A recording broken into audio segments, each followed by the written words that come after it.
are you guys today?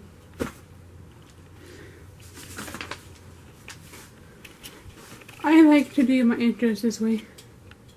More fun.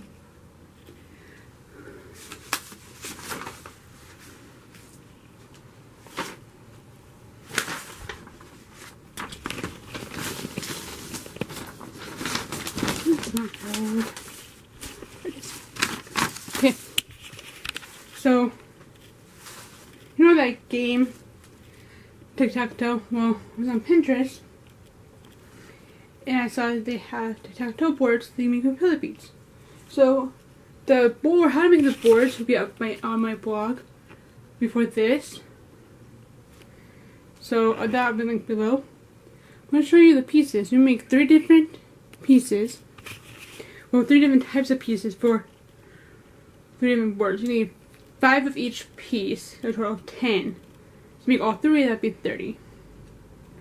The image pictures of the ones we're gonna make, I'll put up on the screen right probably now.